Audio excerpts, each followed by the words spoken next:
네, 확실히 국내 증시의 체력이 예전보다는 나아진 걸까요? FOMC도 있었고 최근에 이슈가 정말 많이 나오고 있는데 오늘장도 잘 버텨주는 흐름이 나타나고 있습니다. 이럴 때 시간을 투자한다면 나에게 수익을 안겨줄 종목은 어떤 종목들이 있을지 중장기적으로 바라보면 좋을 만한 종목들 오늘도 잠금 해제 통해서 함께 발굴해 보시길 바라겠습니다. 오늘의 잠금 해제에서는 박철순 파이낸셜 리서치 대표와 함께 해보도록 하겠습니다. 대표님 안녕하세요. 네, 안녕하세요. 네, 이슈가 정말 많습니다. 하나하나 또 다 짚어봐야 할 텐데 그 전에 앞서서 대표님과 함께 봤었던 종목 AS 전략부터 챙겨볼 텐데요. 한알령 해제 기대감을 많이 안고 있는 엔터 섹터 내에서 디어유 나와 있습니다. 디어유가 시가 기준으로는 21%대의 강세를 기록했고요. 그리고 최고가 기준으로는 25%를 넘기는 상승률을 나타내고 있습니다. 우선 엔터주 내에서 디어유 하면 SM 떠오르잖아요. SM이 디어유 효과에 힘을 입어서 실적이 좋았다. 이런 소식을 접했는데 아직 디어유는 실적 발표를 안 한 것 같아요. 그 여파가 어느 정도일지. 네, 일단은 지금 디어유가 이제 SM으로 자회사로 편입이 됐기 때문에 SM 입장에서도 2분기부터 이제 실적에 대한 기대감이 굉장히 높아지고 있는 거고, 네. 디어유 같은 경우도 지금 사실 이 팬 소통 플랫폼을 운영하고 있는 기업인데, 지금 신규 입점하고 있는 아티스트들이 굉장히 많습니다. 최근에 이제 NCT 위시라든지 라이즈와 같은 굉장히 인기가 많은, 인지도가 높은 신규 아티스트들이 영입이 됐었던 부분도 있고요. 특히나 이제 J-팝 쪽에서 인기 있는 그룹이라든지 아니면 밴드 같은 경우도 지금 디어유 플랫폼으로 들어오면서 일본 쪽 매출도 상당히 늘고 있다는 게 상당히 긍정적으로 평가를 할 수 있겠다라고 보시면 될 것 같고요. 지난번에 이제 4월 17일 날 추천을 드렸던 종목인데 일단 피지사 결제가 이제 들어갑니다. 그래서 이제 전체 매출에 대비했을 때 한 10%에 가까운 비용이 절감되는 효과를 가져올 수가 있기 때문에 역시나 수익성 개선도 축적 포인트가 될 것 같고요. 마지막은 이제 단기적인 어떤 모멘텀인데 상반기가 이제 조금 있으면 끝나갑니다. 상반기 안에 중국의 가장 큰 대형 기업이죠. 텐센트 뮤직 엔터테인먼트와 중국 서비스 런칭을 앞두고 있는데 이게 런칭이 되면 지금 기대 효과가 연간 수백억 원대이기 때문에 실적 레벨업과 더불어서 주가도 추가 상승이 가능하니까요. 기존에 1차 목표가를 5만 원으로 제시해드렸는데 2차 목표가 5만 5천 원까지 한번 더 올려서 보셔도 좋을 것 같습니다. 네, 시간이 정말 빠르네요. 올해 상반기가 거의 다 지나가고 있다고 생각하니까 또 시간이 체감이 되는 것 같습니다. 2차 목표가 상향해 주셨거든요. 5만 5천 원까지 노려보도록 하겠습니다. 이번에는 헤드라인 통해서 또 새로운 기회를 포착해 볼 텐데요. 첫 번째 헤드라인부터 만나보겠습니다. 이거 너무 안타까워요. 원전 계약 하루 전에 체코 법원에서 급 제동이 걸렸다. 일단 그 우려감을 일축시키는 분위기인 것 같기는 한데 지금 고민이 많이 되실 것 같거든요. 갖고 계신 분들은 팔아야 될지 아니면 못 사신 분들은 좀 지켜봤다가 이거를 기회로 삼아봐야 될지 행간의 의미 어떻게 보셨을까요?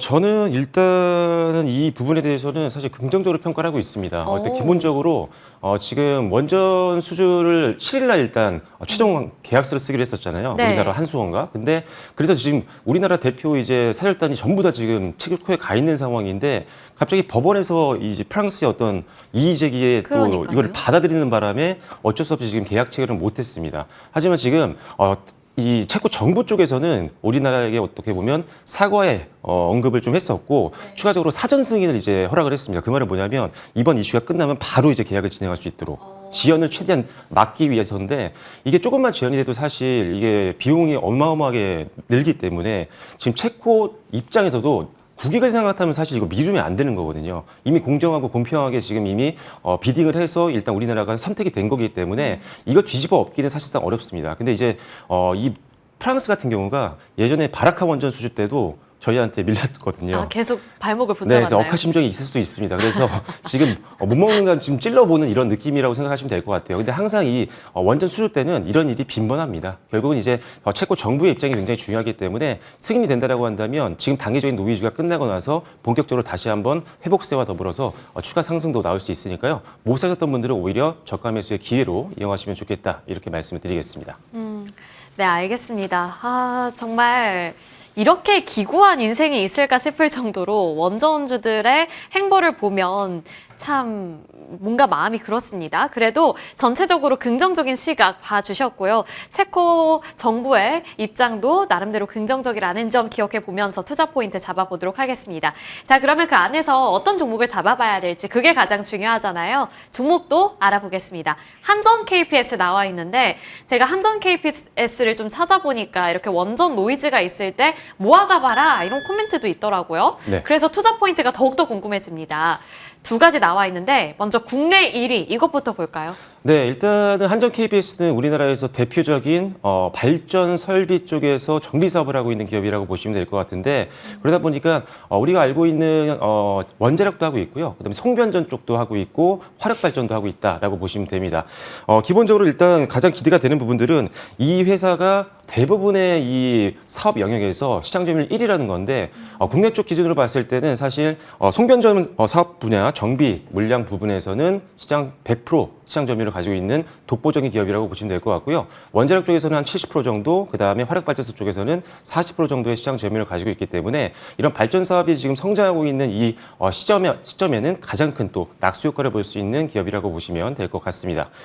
실제로 전력 수요가 계속 증가를 하다 보니까 원전이라든지 이런 발전소 수요가 계속 늘 수밖에 없는 상황이잖아요. 그러다 보니까 이 회사의 정비 수준은 계속적으로 늘어나는 추세라고 보시면 됩니다. 그래서 실적도 굉장히 좋은 기업이기 때문에 일단 이번 이런 단기 노이즈로 주가가 좀 빠진다면 오히려 저가 매수의 기회로 이용하시면 좋을 것 같고요. 이 이외에도 우리가 아는 대표 기업들은 지금은 조금 담아갈 수 있는 기회다라고 생각하시면 좋을 것 같습니다.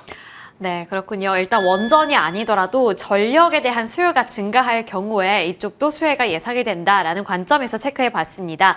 그러면 두 번째 투자 포인트, 해외 수출이라는 키워드 주셨는데요. 해외 수출 어떤 부분에서 조금 더 기대를 걸어볼까요? 지금은 뭐 국내 쪽에서는 너무나도 독보적인 그런 위치에 있는 회사다 보니까 국내 발전 설비가 늘어나게 되면 당연히 회사의 실적은 늘어날 수 있고요. 네. 지금 해외 매출 비중도 꽤 나오는 기업인데 지금 전 세계적으로 원전이 확대되는 그런 추세다 보니까 원전 사업 쪽에서의 어떤 수주, 정비 사업 수주가 앞으로 꾸준히 나타날 걸로 보고 있는 그런 상황입니다. 특히나 최근에 이제 루마니아의 체르나보다 1호기 설비 개선 사업을 수주를 했는데요. 이게 지금 이 회사가 갖고 있는 비중을 봤을 때는 한 매출 기준으로 한 3,500원 정도가 나올 것 같습니다. 그렇다면 연간 지금 실적 대비했을 때 상당한 수준이거든요. 그래서 주가도 한번 이 실적에 맞춰서 조금 더 레벨업 될 수 있는 가능성이 높아지고 있다고 보시면 될 것 같고요. 추가적으로 이제 폴란드 쪽이라든지 기타 유럽 시장에서 지금 수주전에 적극적으로 지금 동참을 하고 있는 상황입니다. 추가 수주가 나올 때마다 매출 성장은 기본이고요. 주가도 다시 한번 단기 시세도 기대해 볼 수 있는 종목이니까요. 앞으로 이 글로벌 시장에서의 어떤 원전 수주 확대를 한번 기대해 보시면 좋을 것 같습니다. 네, 해외 수주에 대한 기대감 높여보도록 하겠습니다. 유럽 시장 모멘텀 있고요.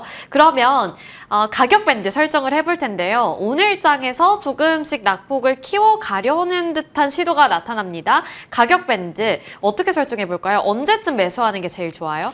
네, 일단 지금 현재 기준도 상관없습니다. 어제 조금 밀렸던 부분들이 있었지만 오늘 다시 또 강박 수준에서 움직이고 있는 상황이기 때문에 주가는 굉장히 안정적이다라고 보시면 될 것 같고요.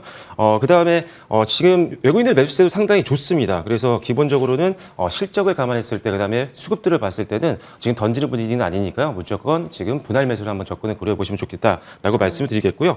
목표가는 거의 최고가 수준까지 보고 있는 상태입니다. 고점 약간 하단 부분인데요. 48,000원 정도 선으로 목표가를 제시를 해드리도록 하겠고요.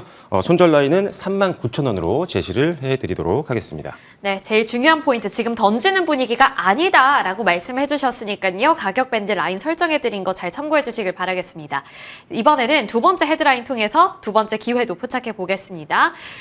의약품 관련해서 이슈가 정말 많이 나오고 있어요. 갑자기 또 트럼프 대통령이 큰 발표가 있을 거고 의약품 쪽에도 관세를 매길 거다 이렇게 말을 해서 지금 국내에서 비만 치료제를 제외하고서는 좀 주가가 빠지는 움직임 나타나고 있는데요. 어떻게 봐야 될까요? 많이 걱정해야 돼요. 네, 일단 뭐 관세 부과 때문에 많은 산업들이 지금 타격을 받고 있고 지금 트럼프 대통령이 또 한번 언급을 했던 게 이 제약바이오, 특히 의약품에 품목별 관세를 부과하겠다라고 언급을 했습니다. 뭐 2주 내에 자세한 내용이 나올 것이다라는 지금 예측을 하고 있는 상황인데 일단은 뭐 관세 충격에 대해서는 이미 많은 기업들이 대비를 많이 하고 있었거든요. 그래서 네. 제약바이오 업체들이 단기적인 이런 노이즈로 인해서 주가가 흔들릴 수는 있겠지만 일단 어떻게 대비를 했느냐에 따라서 선별적으로 투자하는 게 중요하다라고 말씀을 드리겠습니다. 일단 기본적으로 미국의 어떤 위탁 생산 시설을 통해서 제품을 만들어내는 어떤 그런 계약을 한 기업들 같은 경우는 이걸 좀 피해갈 수 있는 그런 기회가 될 수 있거든요. 아니면 또는 원료의약품 같은 경우는 완제의약품 대비했을 때 관세 영향이 좀 미미합니다. 그래서 원료의약품을 만드는 회사인지 완제의약품을 만드는 회사인지도 꼭 비교를 좀 해보셔야 될 것 같고요. 그다음에 지금 관세부가 전에 이미 재고 물량을 빠르게 고객사로 이전을 한 기업들 같은 경우는 단계 충격은 약간 피할 수 있을 가능성이 있습니다. 그래서 이런 부분도 체크가 필요할 것 같고요. 마지막으로 이제 기술 이전 기업 같은 경우는 타격을 받지 않습니다. 예를 들어서 렉나자 같은 경우가 이제 오스코텍과 그다음에 유한양행을 통해서 존슨앤존슨 쪽으로 이제 기술 이전을 했는데 결국은 존슨앤존슨이 파는 거기 때문에 이제는 이 회사 같은 경우는 로열티만 수령하면 됩니다. 그래서 기술 이전하는 기업들은 역시나 관세 충격에 조금은 자유롭기 때문에 이런 부분을 꼭 체크하시면서 종목을 선별적으로 투자하신다면 오히려 지금 잠깐 주식이 흔들릴 때 역시나 저가 매수의 기회가 될 수 있겠다고 말씀을 드리겠습니다. 네, 알겠습니다. 그러면 말씀해 주셨던 포인트들을 다 좀 부합하는 종목은 어떤 종목일지 화면 통해서 만나볼 텐데요. 많이들 아실 만한 종목 삼성바이오로직스 나와 있습니다. 두 가지 투자 포인트, 먼저 CDMO부터 들어볼게요. 선두주자잖아요. 네, 이제 글로벌 CDMO 기업으로 이제 완벽하게 이제 등극을 한 기업입니다. 실제로 이 기업 같은 경우는 지금 계속적으로 캐파 증설을 하고 있는 상황인데 5공장이 완성되게 되면 압도적인 규모로 글로벌 시장 점유율 1위를 차지할 수가 있게 되는 거고요. 실제 지금 미국이 중국을 계속적으로 압박하고 있는 상황이다 보니까 바이오 시장 같은 경우도 공급망 재편이 필요합니다. 그러면 최고의 기술력과 생산 캐파를 가지고 있는 삼성바이오로직스는 당연히 낙수 효과를 볼 수 있는 그런 상황이다라고 보시면 될 것 같습니다. 일단 지금 글로벌 탑 20개 고객사들 중에 16개가 이 회사를 이용할 정도로 지금 고객사도 굉장히 안정적으로 확보를 하고 있기 때문에 이 공급망 재편 시장에서의 어떤 수혜를 기대해 본다면 충분히 지금도 관심을 가질 필요가 있겠다 이렇게 말씀드리겠습니다. 네, 곧바로 두 번째 포인트 짚어볼 텐데요.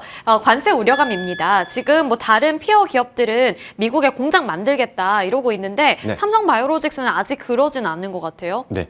일단 삼성바이오로직스는 일단 국내에만 지금 짓고 있는 그런 상황인데요. 다행인 건 앞서도 언급드린 것처럼 원료의약품을 위탁 생산하는 게 거의 대부분입니다. 그러다 보니까 관세형이 조금 자유로울 수 있다라고 보시면 될 것 같고요. 실제 원료의약품 같은 경우가 이 실제 전체 약값의 한 10% 정도밖에 되지 않기 때문에 관세를 부과한다고 해도 고객사 입장에서 그렇게 부담을 느낄 정도는 아닙니다. 판가를 조금만 올려도 충분히 여유 있게 대응을 할 수 있기 때문에 이 부분에서 자유롭다. 그리고 실제 미국 쪽 점유율이 한 25%, 시장 매출 비중이 25% 정도밖에 되지 않기 때문에 이 또한 관세에 좀 더 자유로울 수 있다는 점을 감안했을 때 오히려 지금 충분히 관세 리스크를 고려하지 않고 조금 오히려 빠진다면 매수하는 저를 찬스로 이용해 보시면 좋겠다라고 생각하고 있습니다. 네, 알겠습니다. 꼭 미국 공장이 아니더라도 관세 영향을 피해갈 수 있을 만한 여러 가지 조치가 있다라는 점을 말씀해 주셨는데 시간 관계상 제가 가격 밴드를 말씀을 드려야 될 것 같아요. 일단 목표가 120만 원으로 설정을 해주셨고 무조건 분할 매수 관점으로 접근을 해보자. 그리고 리스크 주의 구간은 97만 원으로 설정해 주셨습니다. 오늘의 잠금 해제 박철순 대표님과 함께 해봤습니다. 오늘 말씀 고맙습니다.